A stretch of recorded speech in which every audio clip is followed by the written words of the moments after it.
Hello, hello, hello. Good morning, good afternoon, good evening. Welcome back. In this video, we're going to be reading the next 3 chapters in this book. I believe it's chapters 22, 23, and 24 in The Sacred Art of Forgiveness by Marcia Ford. I do apologize. I have a fan on in the background. It's really warm tonight where I live, so I could not go without that. I would just be sweating. So I apologize for that. It is a little bit loud, but hopefully I think my voice carries pretty well, so I'm pretty sure you won't have any issues hearing me. So in chapter 22, let's see, we're going to be discussing forgiveness, the difference between forgiveness and reconciliation, and how in this chapter at least, we're talking about how one is not the other. So let's go ahead and get started. One of the greatest impediments to forgiving others is the mistaken belief that forgiveness equals reconciliation. It does not. Forgiveness is something we all have the power to grant to another person, but none of us has the power to force reconciliation on someone who does not want it. And sometimes the person who does not want reconciliation is the person we see in the mirror every morning. Sorry, lost my place here. I also have lower light because my ceiling fan light was really bright this evening for some reason. Some of the very people who will willingly grant forgiveness are unwilling to restore a relationship with their offender, and with good reason. Joyce Meyer, an evangelist and best-selling author, has spoke often and written extensively about the sexual, emotional, physical, and verbal abuse her father inflicted on her until she left home at the age of 18. Her situation was truly horrendous, and how she came to see God as a loving father, which is who she perceives God to be, is nothing short of miraculous, given the image of fatherhood she carried with her throughout her life. Meyer also writes and speaks a lot about forgiveness and reconciliation, and when she does, people pay attention. She tells how she spent much of her adult life in private misery, despite what she thought was a good relationship with God, an active church life, and a wonderful family life. Little did she realize that the bitterness she harbored against her father and others who had abused her decades earlier was the cause of her despair. She had never dealt with the abuse she suffered, and its after effects were eating away at her. Once she realized what was going on, it still took a considerable amount of prayer, time, and grace before Meyer was able to let go of the bitterness and anger that was ruining her life, which gave her the freedom to finally forgive her father. Eventually, she even attempted to reconcile with her father, but she was ill-prepared for his response. Her father denied that he had done anything wrong. To make matters worse, he blamed Meyer for causing the problems between them. There was no way she could resume a relationship with him until he owned up to the damage he had done and until he stopped accusing her. Meyer's father was hardly a candidate for reconciliation. Like Meyer, millions of women and men have suffered multiple types of abuse at the hands of people in their lives that they should have been able to trust. Forgiving an abuser is difficult enough. Attempting to rebuild a relationship with an abuser is something you need to think long and hard about first. Sometimes reconciliation is simply unwise. Other times, it's downright dangerous. Anyone who tries to make you believe that forgiveness always requires reunion is someone who neither understands forgiveness nor has your best interests at heart. And that includes religious leaders. Many Christian women in particular feel pressured to return to their abusers if their church delivers a strong message against divorce. If a woman has forgiven her husband, the leader's reason If a woman has forgiven her husband, the leader's reason, she should be willing to reconcile with him, even if the abuse continues. I've actually heard that preached, but thankfully not in a long time. There's another reason, though, why Christian women feel they need to make every effort to reconcile with their offenders, and that's the teachings of the New Testament. We are encouraged to live in harmony with each other and to be reconciled to each other. It's clear that God wants us to be at peace with others, but frankly, I'm not so sure that means we need to be in relationships with those others. Living with an abuser is hardly the same as living in peace with them. Meyer, by the way, was eventually reconciled to her father, but only after he genuinely repented of the suffering he inflicted on her in so many ways and for so many years. Without that, and until he had proven that he could be trusted not to hurt her again, reconciliation was not a possibility. Empty promises don't count, only a transformed life. One that has proven its trustworthiness over time is a candidate for true reunion. And then here is the reflection. Imagine the relationship you would like to have with someone you have forgiven but have yet to be reconciled with. Be realistic. Consider what your relationship was before, the nature of the offense, and the level of trust you have in the person right now. Not that wishful thinking level of trust you hope to have in the future. If the offender was once your closest friend and confidant, you may need to ratchet down your expectations considerably, settling for an occasional lunch date instead of the daily heart-to-heart conversations you had grown accustomed to. If the offender was a serious abuser, your best description of the relationship you would like to have may very well include the word non-existent. Just be honest with yourself, and then you'll have a clear idea of what you need to work toward in order to build the relationship. And here is a practice, which is a prayer. Pray this prayer for reconciliation. Lord, I have forgiven my abuser. If reconciliation is to be a result, I trust you to give me the grace to do whatever it takes to restore the relationship. If reconciliation is not a wise course to take, help me to be at peace with that decision. And if I have lingering bitterness toward my offender that is blocking a reconciliation that you desire, I ask that you would soften my heart and enable me to extend genuine and complete forgiveness to my abuser. Give me the wisdom I need to protect myself and live in peace with others. Amen. And our quotes about reconciliation. Reconciliation is not the same as forgiveness, and letting someone who hurt you back into your life is not the same as truly letting go of the pain. Sidney B. Simon. Many people think that in order to forgive, they must enter back into an active relationship with the person who has injured them. That is not true, and this misconception has caused a problem for many people who want to forgive. Joyce Meyer. We can forgive even if we do not trust the person who wronged us once, not to wrong us again. Reunion can happen only if we can trust the person who wronged us once, not to wrong us again. Lewis B. Smedes. We must make our homes centers of compassion and forgive endlessly. Mother Teresa. Chapter 23. 23. Choosing to reconcile. Now that you understand the distinction between forgiveness and reconciliation, it may be time to determine whether you would like to be reconciled with your offender. Unlike forgiveness, which can happen in an instant, reconciliation can be a lengthy process, starting with the decision to pursue reconciliation right through to the time when trust has been restored. The first thing we all need to remember is that the decision to reconcile is ours and ours alone.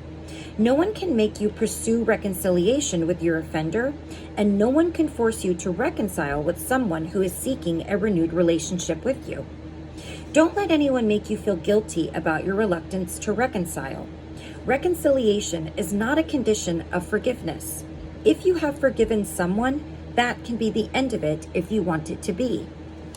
The second thing to remember is that just because you have begun to consider the prospect of reconciliation, it doesn't mean you have to follow through with it. What seems like a good idea now could turn out to be a bad idea later on, after a great deal of soul-searching, prayer, and counsel with people whose judgment you value. The third thing to remember is that you have no control over the outcome. Your offender may not be the slightest bit interested in resuming a relationship with you, and that's all right. You made your move, you did your best, and now it's out of your hands. It may turn out that a failed attempt at reconciliation is the best thing that ever happened to you. Let's say you've passed through the soul-searching, prayer, and counsel phase, and you've decided that yes, you would like to try to restore your relationship with the friend who betrayed you. She has expressed remorse, sought your forgiveness, and received it. Still, you feel estranged from her. What now? It is important that you carefully consider how to approach your friend. Should you call, text, email, visit? I remember something Bill Goddard said during his Institute in Basic Youth Conflict seminar, which was popular in churches in the 1970s and 1980s. He discouraged people from seeking forgiveness and reconciliation in writing. You want to erase the offense, he said, not document it. Once you've decided how you'll approach your friend, it's wise to let that decision rest for a while. Your forgiveness can be immediate, but you shouldn't feel rushed into a reconciliation. You want to do it the right way, taking your need for emotional protection and respect for your friend's needs into consideration. If it seems she's been avoiding you, it may be because she's still ashamed of her behavior, even though you've forgiven her. But it could also be that the incident made her realize that it's best for the two of you to remain cordial acquaintances instead of best buddies. You'll need to provide an out for her, a way to allow her to decline your offer of reconciliation and still save face. That may seem unfair to you, but if the relationship is so important to you that you want to reconcile, you need to be prepared to do some hard things. Attempts at reconciliation are both risky and challenging. In any event, if your offender wants to be reconciled, you still need to proceed with caution. Restoring trust takes a great deal of time and requires a noticeable change in behavior on the offender's part.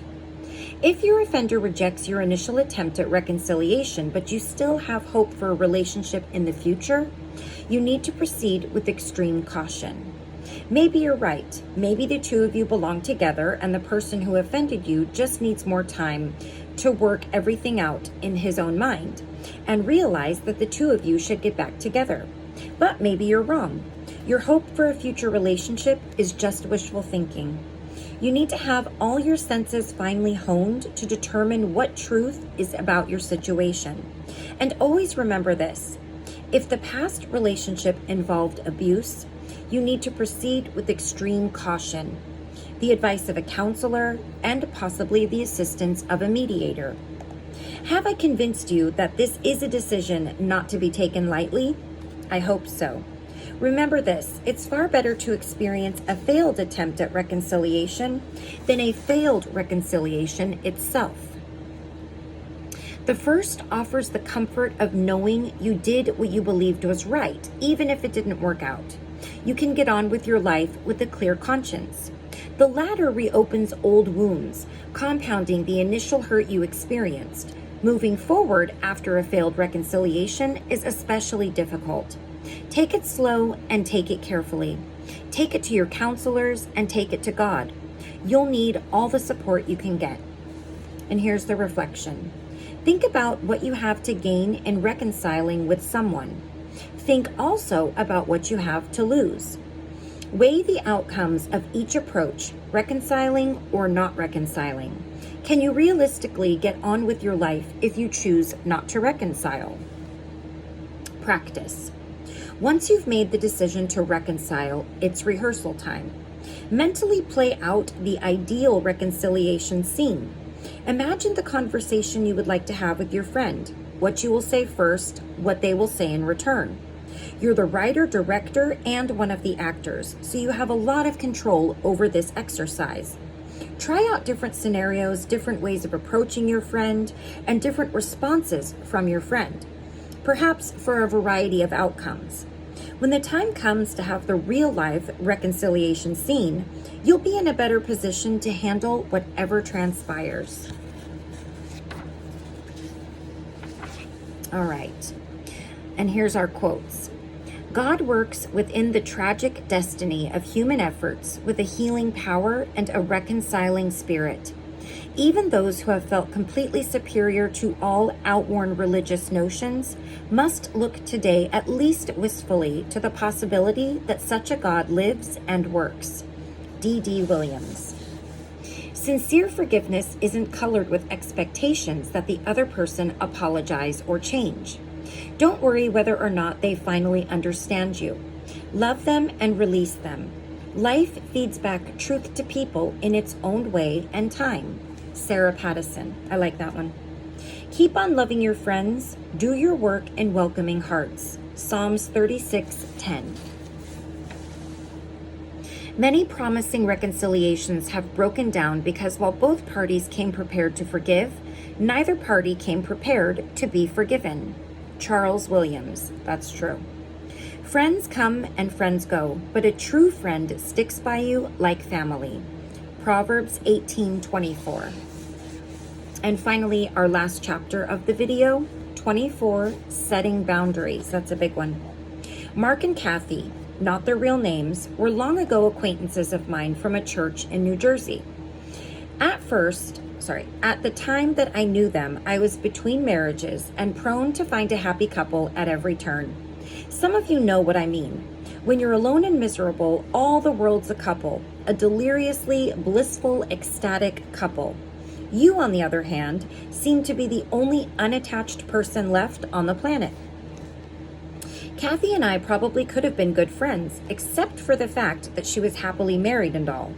It was hard seeing her husband lavish so much affection on her, so I kept my distance. He wasn't sappy or anything, he just appeared to be genuinely in love with her, even after 9 years and 3 children. After we all went out for pizza one night, I rode home with Lynn, Kathy's closest friend. Mark is one of the good guys, I said. I can tell. Right. A year or so later, after I learned that Mark had been unfaithful to Kathy pretty much since their honeymoon, I remembered Lynn's silence in response to my astute observation. When Mark and Kathy separated and later divorced, I immediately joined the chorus of critics who denounced Mark's despicable behavior every time we talked to Kathy. We were in her corner, cheering her on to a better Mark-free life. Problem was, inexplicably and unknown to us, Kathy still loved Mark. And in spite of himself, Mark still loved Kathy. Since they weren't exactly on good terms, or even speaking terms, she had moved out of state and taken the kids with her. Neither one knew how the other felt. Mark's guilt nearly crushed him. But before the damage was complete, he broke down and got into some committed therapy for a serious amount of time. Meanwhile, Kathy began to see a counselor in her new church, which proved to be a much safer place to confess her love for Mark than among her Mark-hating friends. With his therapist's blessing, Mark drove 1,000 miles to tell Kathy how sorry he was and to ask her if she thought she might someday be willing to consider the possibility of forgiving him. He decided that the best he could hope for was that she would not shoot him, which he felt she had every right to do. Kathy didn't shoot him. To Mark's surprise, she forgave him. He had no way of knowing that for nearly a year she had been working toward forgiving him. He was so shocked, in fact, that he blurted out a question he'd never had any hope of asking. Does that mean you think we can get back together? Now, Kathy still loved the man, but she wasn't what you'd call stupid. Her incredulous look was all the answer Mark needed. After spending so much needed time with the children, Mark returned to New Jersey, figuring it was all over once again. Back in her counselor's office, Kathy identified the behaviors, aside from the obvious one, that had troubled her about Mark all along. Actions that she now realized should have tipped her off to her husband's affairs. With her counselor's help, she created a list of non-negotiable conditions that Mark would have to fulfill before she would consider reconciliation. Her list started out like this. Number 1, continue seeing his therapist. Kathy credited him with challenging Mark to take a hard look at himself and make difficult but necessary changes. Number 2, exhibit faithfulness and responsibility in other areas of his life, toward God, toward his employer, toward his biological family, toward his children. Number 3, find an accountability partner, a man who would make a commitment to meet with Mark weekly to help him maintain his integrity through open and honest dialogue. In all, the list included 7 conditions. By defining what she expected of Mark, Kathy established the boundaries that would protect her as they took their first small steps toward rebuilding a relationship.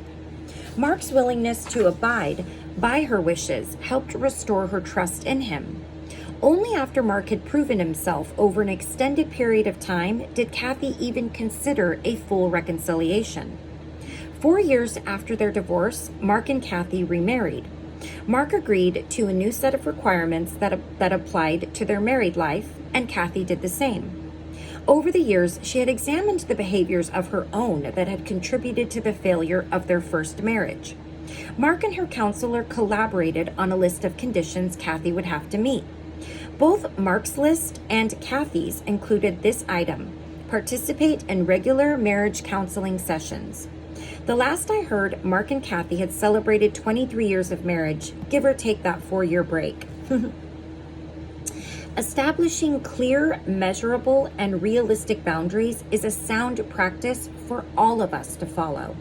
It's especially important for anyone seeking the restoration of a relationship that was broken by infidelity or abuse or a similar serious offense. Just as important is maintaining the boundaries you have set. If you agree to reconcile with your abusive father on the condition that your only contact is by phone, for example, then you need to be prepared to stand your ground if he shows up at your door, playing on your sympathy in the hope that your good nature will win over your resolve. This is one of the greatest obstacles to releasing women from the control of the abusive men in their lives.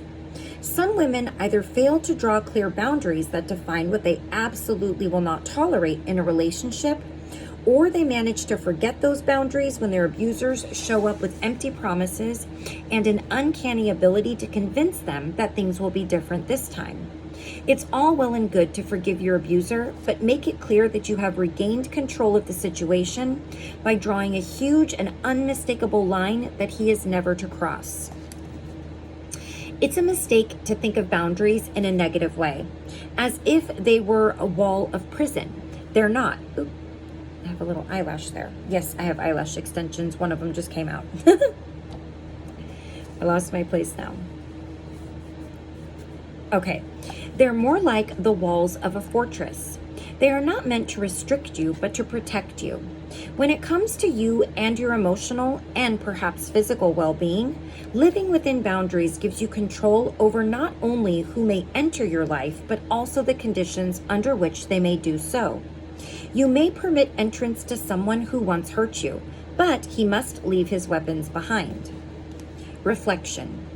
Visualize your life as a fortress designed to protect you and not to isolate you. There will be times in your life when the drawbridge is down, when your welcoming and genuine spirit allows others to enter freely. At other times, especially after you've been hurt, the drawbridge will be up, the gates closed, the doors padlocked. What will it take for you to allow someone, anyone, into your fortress under those circumstances? Practice. No matter what your present situation is, it's a good idea to get clear about what your boundaries are in all relationship categories: friendship, romance, work-related, family, and so on. You won't be able to cover every possibility because you often don't know what your limitations are until someone comes right up against them or violates them. But you can have a pretty good idea of what you will and will not tolerate based on your previous experiences. Say you work in an environment where your coworkers routinely trade favors. You flip the burgers for me when I'm overloaded, and I'll cut the tomatoes for you when you're overloaded.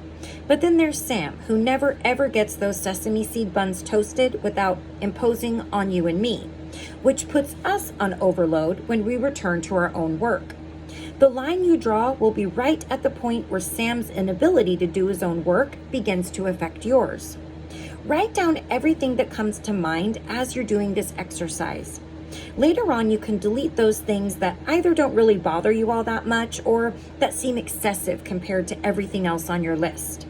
The main point is to clarify what your boundaries are for yourself right now and for others later on.